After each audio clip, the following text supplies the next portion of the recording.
everyone, welcome back once again to the continuation of these lectures. So, what I am going to do is that I am going to show you a few more slides on several of the other characters. We are continuing with the character analysis of some of the major characters of this novel. So, the first character that we have is Maan Kapoor. Now, Maan Kapoor, one of the central characters in Vikram Seth's A Suitable Boy, is the younger son of Mahesh Kapoor, the revenue minister. An outgoing man who cares little about conventions, traditions and codes of conduct, Maan actually cared very little about societal norms of normativity and tradition. He is an idler, he is a wasteler, he wastes his time in idle things and indulging in fleeting pleasures. He has a cloth business in Benares, but he ignores it completely. He wastes his time away and gambles away all his money. Maan rebels not just against his family, but also the society. He leaves his home in rebellion, and after his father insults him, he leaves his home, and at the same time he indulges in socially inappropriate behavior with Saida Bai, who was a courtesan, as we know, and a woman of disrepute in the novel. He is impulsive, carefree, and often acts on his emotions. His impulsivity, his impulsive nature drives many of his actions, especially his reckless pursuit of the courtesan Saida Bai, despite the disapproval of his family and society. So, this love with Saida Bai leads to all sorts of issues in the life, including his father's defeat in the elections and also the stabbing of his dear friend Firoz, which he commits with his own hands. So, as a result, he had to face the consequences of his impulsive actions, and his father also lost the election due to this political act, because of this act which became political, and that is what brings a contrast with his father, Mr. Mahesh Kapoor. So, the generational and the ideological divide between the father and the son creates tensions between them. But the novel also shows Maan Kapoor's growth as a character. So, there is this marked difference between Maan in the initial pages and Maan at the later pages of the novel. The change and the growth of his character happens as he goes to Rudia with Rashid to learn Urdu from the teacher. In the village, that we get to know that he becomes very popular and he has the approval of the people who look upon him in times of distress. And look at how Maan was conceived of at the beginning and how he was received by the villagers later on. So, look at the screen round. He never doubted that he would be liked or trusted. Since he was not suspicious by nature, he did not imagine that others would be suspicious of him. But as an outsider, as a city dweller, as a Hindu, as a son of a politician, and the Minister of Revenue at that, he was open to all kinds of suspicions and rumours, not all of them as fantastic as the one triggered off by his orange kurta. But after a while they got used to Maan, saw no harm in his lack of evident purpose, found his opinions pleasantly and humorously unaggressive, and he liked the fact that he liked them too. Part 10.18. So, later on, his attack on the corrupt Munshi, who was mistreating an old woman, also increased his social standing as a man committed to justice. In fact, several parts later, when Mahesh Kapoor and Maan visit Debaria village, the father, Mr. Mahesh Kapoor, he is very surprised and impressed to see the popularity of his son there. Look at the screen. Mahesh Kapoor and Maan borrowed a jeep from the Nawab Sahab and drove off towards Debaria. Most of the people they met were very pleased to see Maan, and Mahesh Kapoor, in spite of what the Nawab had told him, was quite astonished at the popularity of his vagabond son. It struck him with amazement that of the two activities necessary for a politician, the ability to win votes and the capacity to do something with your mandate after victory, Maan possessed the first in abundant measure. At least in this constituency, the people of Debaria had taken Maan to their hearts.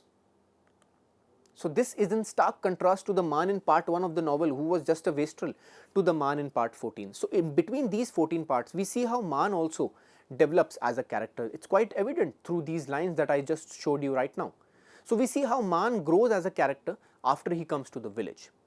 In part 15.9, Maan is eager to go to the Dasera processions where Bhaskar is taking a part.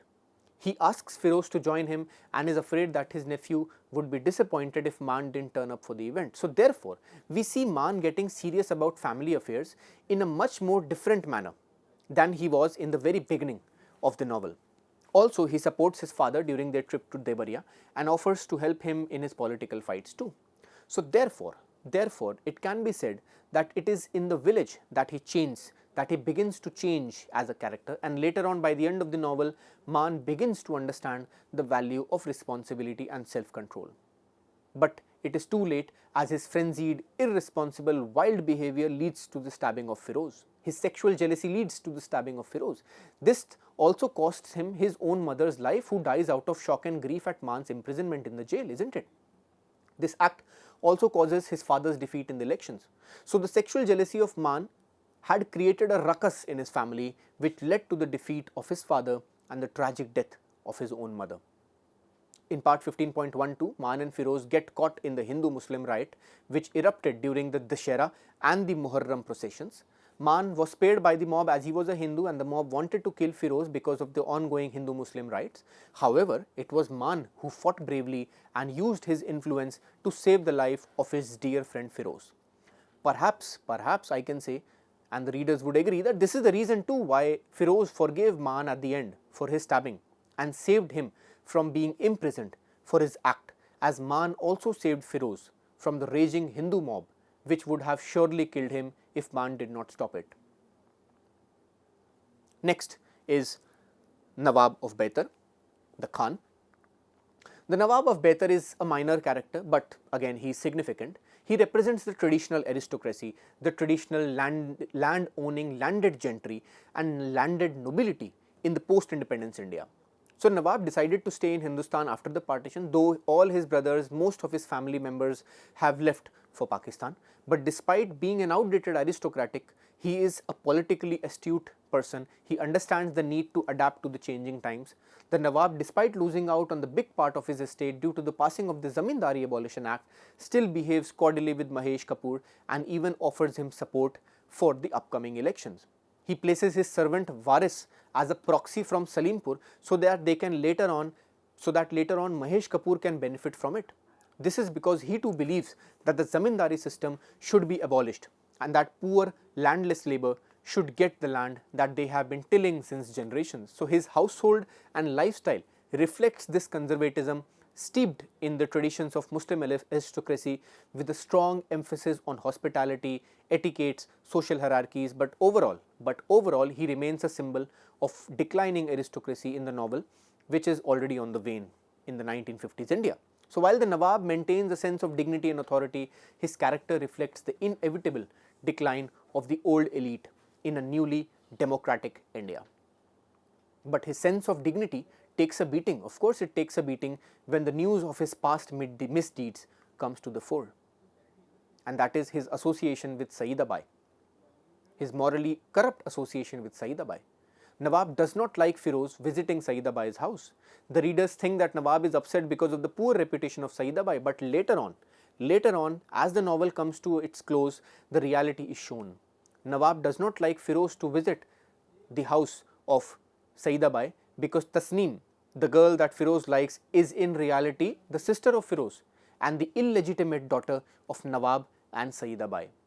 So hence, despite his socialist nature, despite his political astuteness, despite his socialist nature, his good nature, his upbringing, his royal upbringing, the character of Nawab is also fraught with opposing tendencies. On the one hand, the Nawab is a symbol of the old feudal system where power was inherited and unquestioned.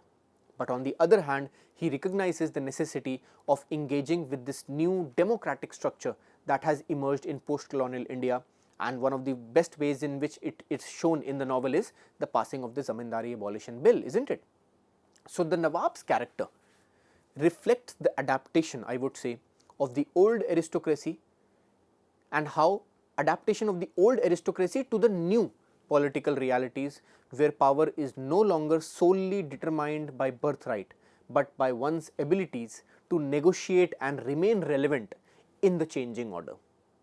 So this leads to a decline in the social status of Nawab, and the decline is not just social but also moral, as we get to know the dark history of Nawab and Saida Bai. So as a father, he is protective of his son Firoz, but not so protective of his daughter Tasneem. This is also one of the ways in which, comes the decline, the moral decline. So he is not so protective towards his illegitimate daughter Tasneem, who we know was a result of an unholy sexual assault on young Saida Bai by the Nawab many years ago, decades ago. So therefore, the Nawab also represents the dilapidated, the morally corrupt aristocracy which has their days of both glory and shame. Right. So this is the character of Nawab. Now, the next character, Nawab's very good friend, and his name is Mahesh Kapoor. Now, Mahesh Kapoor, a very prominent character. He is a seasoned politician, and as we know, he is the father of Maan Kapoor. He is the revenue minister of Purva Pradesh, the fictional state in which this novel is set. His character represents the old guard of the post-independence India, who are driven by ideals of justice, public service and nation building. So Mahesh Kapoor's journey in the novel highlights the complex intersection of personal, political and social responsibilities in a rapidly changing country. So he is a Nehruvian by heart and does not practice communalism and is particularly concerned about his secular image. Because I'm going to show you a screen very soon. When asked to allow, if you remember, when he was asked to allow Ramcharitmanas recitation in the house, look at what he says. You three mother-in-laws can plot as much as you like, but I can't allow it in Prem Nivas. I have a secular image, and in the town like this, where everyone is beating the drum of religion, I am not going to join in with the Shehnai, part 6.14. So unlike his counterpart and his political arch rival Agarwal, L.N. Agarwal, he does not want to show his image as a man of religion. He wants to show that he is very secular. His only intention throughout the novel was to abolish the landlord system and to get the Zamindari Abolition Act passed. So he is totally committed to land reforms and social justice. So his dedication to improving the lives of the rural people through the abolition of the Zamindari system, that is landlordism, illustrates his sense of duty and his sense of public service and his sense of idealism, isn't it? So his commitment to land reform, despite its unpopularity with the powerful land owning interests like the Raja of Mad, underscores his dedication to justice and equality in the eyes of the law. So Mahesh Kapoor, just like Mrs. Rupa Mehra, there is a similarity between the two as well. He also wants his son to marry the spouse that he has selected. In the very beginning pages, in the very first part, he informs Maan to go to Banaras and to meet the girl that he has found suitable for him. So with his wife, he does not behave well. Also with his wife, he does not behave well, as he thinks that she does not understand the implications of the Zamindari Abolition Act. He often mistreats her because he thinks she is not intellectual enough to help him in his own cause.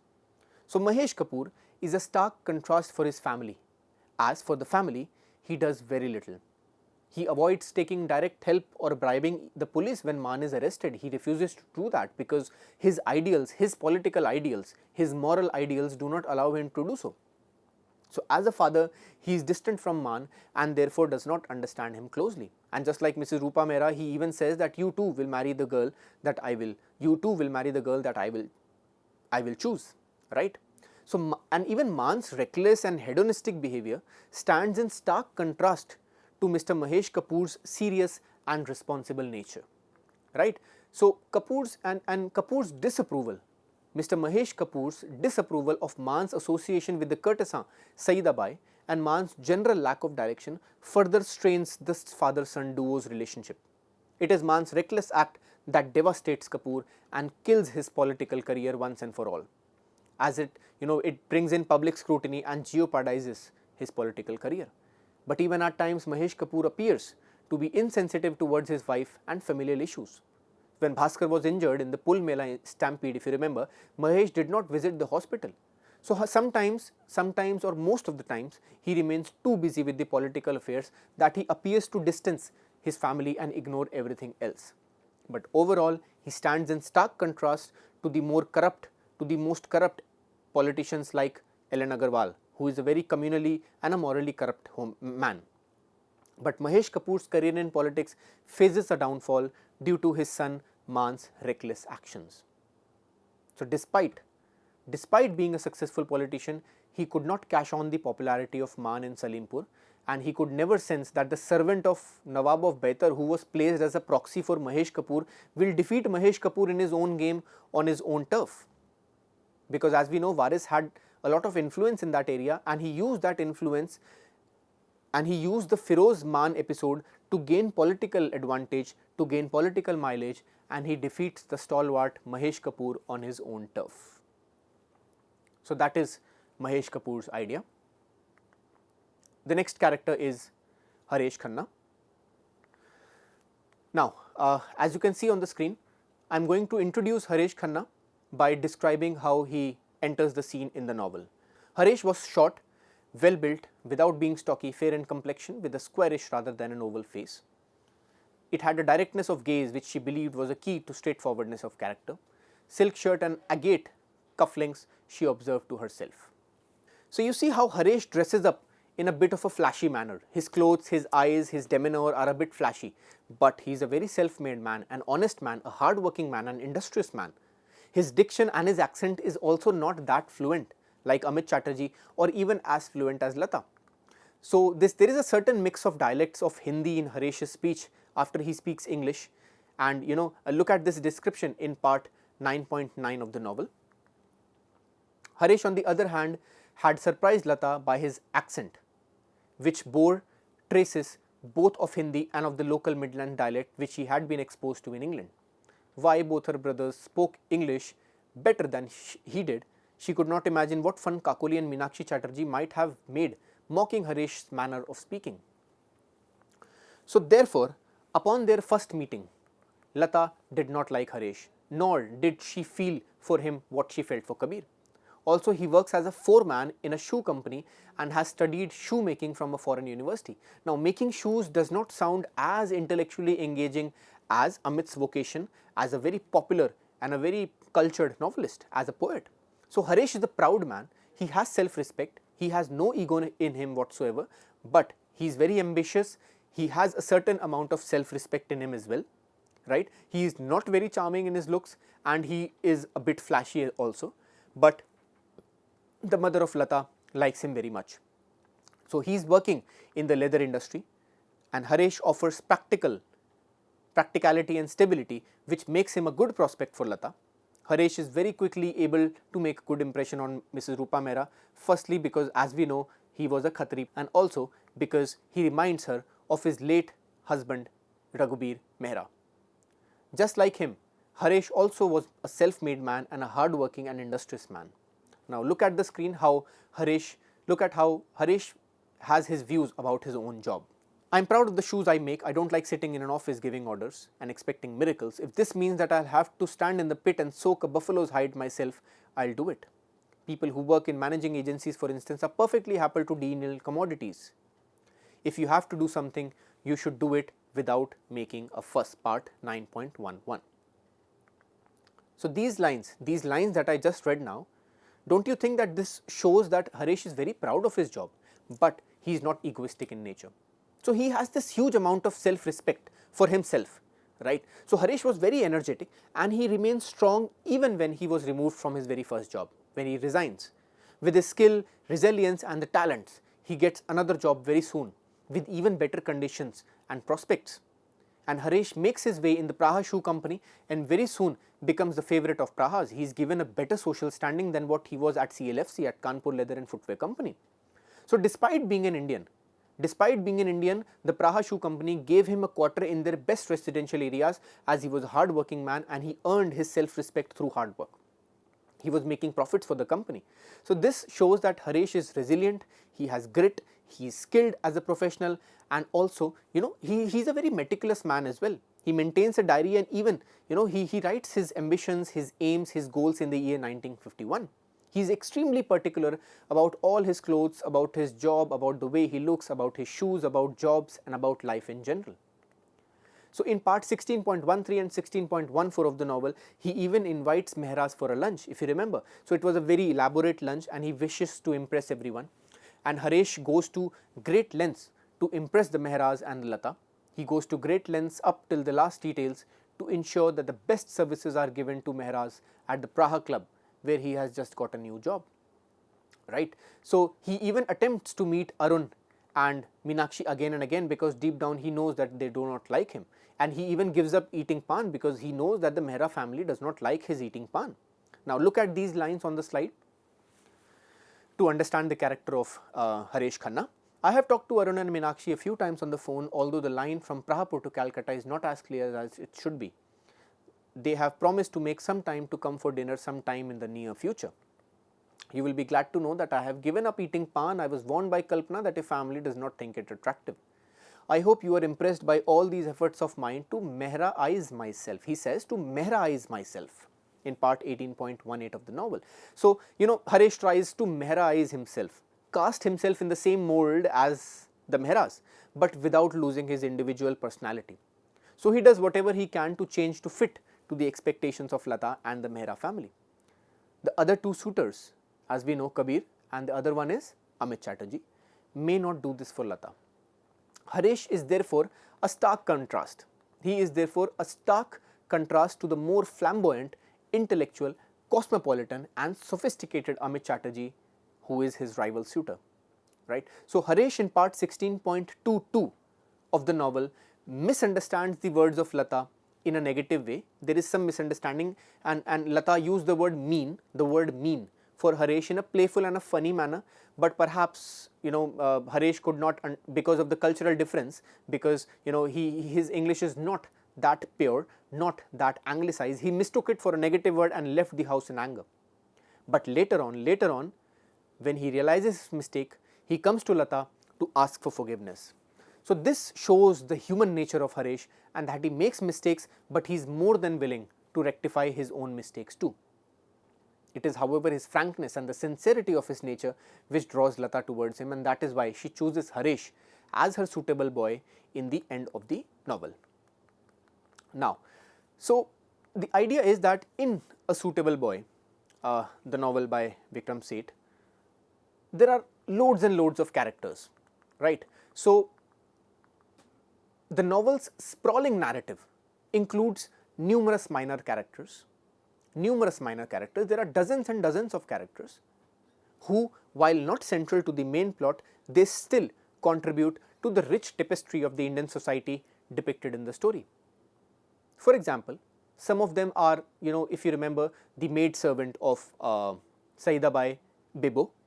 Then you even have the very good family friend of the Mehras, that is Kalpana Gaur.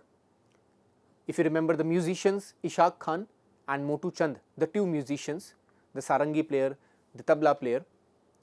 Then also Tasneem, the daughter of Saidabai. Then you also have Waris, right, who is a minor character, but he plays a very, very major role. So their roles are not central to the main plot, but they all these names contribute to the rich tapestry of the Indian society depicted in the story. Even Dr. Kishan Chand Seth, the father of Mrs. Rupa Mehra and the grandfather of Lata. Even Veena, Kedarnath Tandon and many more. So all these minor characters, though these minor characters may not be the focus of the narrative, they contribute to the novel's detailed portrayal of Indian society in the 1950s India. So all these characters create a much more fuller, a much more vibrant picture of the world in which the main characters live, right? And all these characters enrich the story with their unique perspectives and experiences, and that is why, when we talk about this novel, A Suitable Boy, it's one of those novels within the broad sphere of Indian English literature by an extremely talented author, Vikram Seth, and the various characters. So it's a whole world in itself. A Suitable Boy is a panorama. It's a panoramic view of life in the 1950s post-independence India.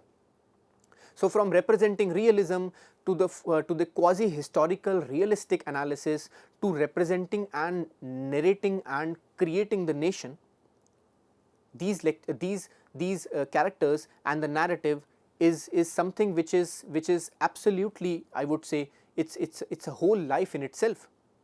Like that is why A Suitable Boy is a saga. It's a saga of the post-independence 1950s India, right? So what I'll be doing is that I'll be ending the lecture now. So we have studied a few lectures in this part of the lecture. we have studied a few characters in this part of the lecture. In the subsequent lectures, I will be taking up several other characters, some of which are, so what I will be doing is, as you can see on the screen, I will be doing the character analysis of these characters, right. So, the first one is Firoz, the second one is Malti. Firoz, as we know, is the son of Nawab of Baitar and also the very good friend of Maan Kapoor. The second character is Malti. Malti is the best friend of Lata. She also plays an important role in the relationship between Lata and Kabir. Then you have Rashid, the socialist, the idealist, and of course Saida Bai. So, you can see these four names that you just saw on the screen. These four names, they are important characters. They are important characters in the novel. However, they may not play a very major role, but they are important characters in the novel. So, this is the beauty of Vikram Seth's A Suitable Boy, because each character, each instance that the novel gives us, that the novel shows us, represents a whole world in its own respect, right. This is the strength of Vikram Seth's novel, right, because he creates this whole panorama of 1950s India in a quasi-historical sense, right. So, these are some of the characters. So, some of the characters that we discussed today are Maan Kapoor, Mahesh Kapoor, and the Nawab of Baitar and several other characters who are important characters. We also discussed Arun Mehra, we also discussed Mrs. Rupa Mehra, we also discussed Varun Mehra. So, some of the major characters, and as I showed you on the screen, these four, as you can see on the screen, Firoz, Malti, Rashid and Saida Bai, these are the characters that I will be discussing in detail in the next lecture, in the next time when we are meeting. So, on this note, I will end the lecture for the day. I sincerely hope that these lectures have given you good insights into the various characters of this colossal novel, in this life-size novel, in this extremely huge and extremely versatile novel, and I hope that these insights have cleared all your doubts related to the storyline of the massive novel. So, what I have done is this character analysis, the one that I have done today in this lecture, and the character analysis that is to follow. Basically, this character analysis is aimed to fill in the chinks and the gaps which were left out in the summary section in my previous lecture, because this is a huge novel. The summary is exhaustive, right. So, what I have tried to do is I have made the lectures in such a way that I have also included the summary. In the initial lectures I have given the summary, and whatever was left I have tried to fill in the chinks and the gaps which were left out in the summary section through these character analysis that I did today and that I will be doing in the next few subsequent lectures. So, looking forward to seeing you all in the subsequent lectures in the very near future. Till then, keep watching CEC-UGC. Till then, keep watching and keep learning. Thank you for your attention. Goodbye for now.